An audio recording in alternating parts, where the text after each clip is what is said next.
Bonjour à tous, c'est Rachel du studio Chromalin et aujourd'hui on se retrouve pour une nouvelle récré. Pas du tout, mais pas du tout.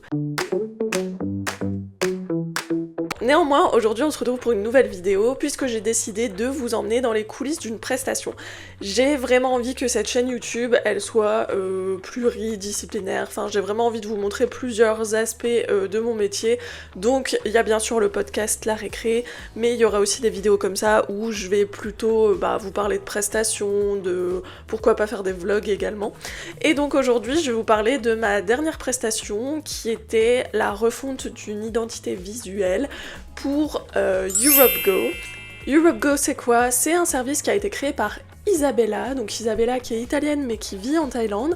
Et donc en gros qu'est-ce qu'elle fait Isabella? Elle permet à des fans de Zinunyu, qui sont deux acteurs thaïlandais, de pouvoir s'acheter des goodies tout en baissant les coûts de taxes et d'export. Comment elle fait? En gros elle achète les goodies qu'elle fait livrer en Europe à son équipe en Italie, qui va après ensuite dispatcher dans les colis à destination des fans. EuropeGo fêtait ses 1 an, et de ce fait-là, Isabella trouvait pas forcément que son identité visuelle était alignée avec l'expansion de son business, et du coup c'est là où j'interviens. Sachant que Isabella avait fait son logo elle-même. Et franchement, je juge pas, quand on commence notre entreprise, c'est toujours hyper compliqué et c'est un peu le dernier truc auquel on va penser, notre identité visuelle. Et je pense que en tant que graphiste, on est aussi les cordonniers les plus mal chaussés parce qu'en général, on est ceux qui avons une identité visuelle éclatée au sol. Vraiment, j'admire franchement les gens dont c'est pas le métier et qui pourtant essayent de faire quelque chose. Donc là, Isabella avait fait son logo toute seule. Et je vais vous analyser ce logo et vous dire tout ce qui ne va pas pour vous montrer un peu les axes d'amélioration que j'ai solutionnés au travers de cette prestation. Et donc on va sur l'ordinateur. Isabella m'a transmis donc un logo qu'elle a fait elle-même, puisqu'au début de son activité elle n'avait pas forcément les moyens de faire un logo propre. Donc elle l'a fait elle-même et on voit tout de suite le gros souci, c'est qu'il y a la watermark du site où elle l'a fait, donc design.com, je ne connaissais pas. Mais du coup ça rend le fichier pas trop exploitable, et puis ce fond, pour moi c'est le plus gros problème parce que du coup le fichier n'est pas vectoriel et du coup ça va empêcher à ce que ce logo soit mis sur différents supports en fait, puisqu'il n'y aura pas cette transparence qu'on attend en général d'un logo. Après, d'autres petits couacs, déjà le nombre de typos, et surtout des typos qui sont entourés par deux contours différents, donc ça c'est un manque de lisibilité totale. Le gros souci également c'est tous ces éléments, il y a énormément d'éléments, donc on a un nuage, un soleil, la mer, le chien et le chat. La coupe, ça fait énormément, ça fait beaucoup trop, et ce qui fait que au complet, quand je retire mes petites marques, c'est un logo en fait qui est complètement illisible et incompréhensible, et il y en a beaucoup. C'est un logo que je qualifierais de généreux.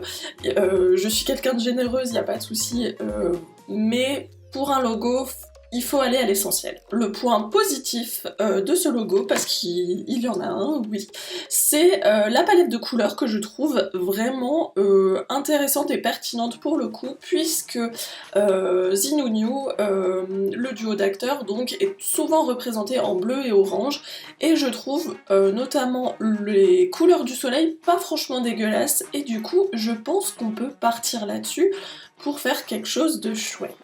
Donc voilà, on remarque un logo très chargé, un logo pas du tout adaptable, et puis il y a cette notion, je pense, d'illisibilité, parce qu'il y a vraiment trop de choses, trop de typos, trop de couleurs, et il faut affiner ça, et du coup c'est la solution que je vais proposer, et on retourne sur l'ordinateur pour la voir. Pour ce nouveau logo, on est parti du cœur de métier d'Isabella, du cœur de son business, qui est tout simplement l'envoi de colis. Donc on commence par un colis, et à ce colis on va ajouter le chat et le husky qui représentent Zinunyu, puisqu'ils sont souvent représentés comme ça dans leur communication, et du coup on a littéralement Zinunyu qui vient dans le colis. Donc c'est le message, c'est clair, c'est net, et ça reprend la baseline que Isabella m'a demandé de garder, qui est Bringing Zinunyu a bit closer. Ensuite, on a décidé de partir sur une police très épurée qui contraste avec justement cette police-là qui était vraiment too much. Et on a gardé ce bleu qui reste dans les couleurs de Zinunyu et qui est à la fois très corporate, je trouve. Et pour ajouter un peu de peps et pour aussi faire un clin d'œil au précédent logo, on décide d'ajouter donc le Go, Group Order, dans un soleil, donc qui rappelle ce soleil ici, juste là, et voilà, c'est comme ça qu'on arrive au logo principal. En ce qui concerne du coup la déclinaison des logos, donc on a le principal qui est comme ça, et puis ensuite on drop le paquet et le chat et le husky dans le logo secondaire pour réduire et faire en sorte qu'on puisse utiliser ce logo secondaire sur des espaces un peu plus restreints. Quant au logo submarque, on a privilégié la baseline, donc Bringing Zinunyu a bit closer, et on a rajouté le Go à l'intérieur du husky et du chat. Alors, vous ne le savez pas forcément si vous ne me suivez pas depuis longtemps, mais j'ai toujours à cœur dans mes prestations de fournir à mes clients ce qu'on appelle un guide projet qui va résumer absolument tout sur le projet et vraiment expliquer tous les choix, tout ce que vous pouvez faire, pas faire, etc. Vraiment avoir cet accompagnement-là pour que quand mon client reçoit son identité graphique ou toute autre chose, hein, ça peut être aussi une prestation d'affiche, etc., il n'est pas perdu dans la réalisation de son projet. Donc j'ai fait ce guide-là pour Isabella, qui résume tout. Il y a même toute la partie mock-up que j'adore, parce que au moins dedans on voit vraiment comment l'identité visuelle peut évoluer, ça donne vraiment des pistes. Isabella est très consciente qu'elle ne pourra pas tout faire, mais néanmoins elle a des pistes sur ce qu'elle peut faire, ce qui est le plus important. Parce que par exemple pour les badges, elle a adoré que je lui propose des badges, mais elle sait qu'elle n'a pas le budget pour le faire, et ben c'est pas grave, elle le fera plus tard quand elle aura les moyens. On propose toujours un moodboard, donc là c'est le moodboard que j'ai proposé à Isabella pour lui montrer la direction vers laquelle on allait avec son logo. Et donc en général le moodboard il vient toujours avant la phase de conception où je vais donc envoyer ça à mon client pour qu'il me dise si c'est la direction vers laquelle on peut aller. Ce qui est chouette puisque ça permet de faire comprendre à mon client que j'ai vraiment étudié son dossier au cas par cas. Et également, c'est pour moi tout bénef parce qu'au moins ça m'évite de travailler pendant X temps sur un projet pour qu'au final on me dise « Ah mais c'est pas du tout ce que j'avais en tête ». La palette de couleurs, faut savoir que c'est assez drôle, mais mes palettes de couleurs sont toujours, mais toujours, je choisis des noms de couleurs qui ont vraiment rapport avec le projet et avec mon client. C'est vraiment un truc que j'adore faire pour que vraiment l'expérience soit 100% personnalisée. On a également imaginé des stickers qui vont être apposés sur les colis, qui vont être mis en petits goodies dans les colis, et du coup on a vraiment travaillé sur des baselines, des choses un peu drôles qui renforcent ce côté fan. Par exemple, in a world full of Swifties, be a Zanzon, les Swifties étant les fans de Taylor Swift et les fans de Zinunyu sont les Zanzons.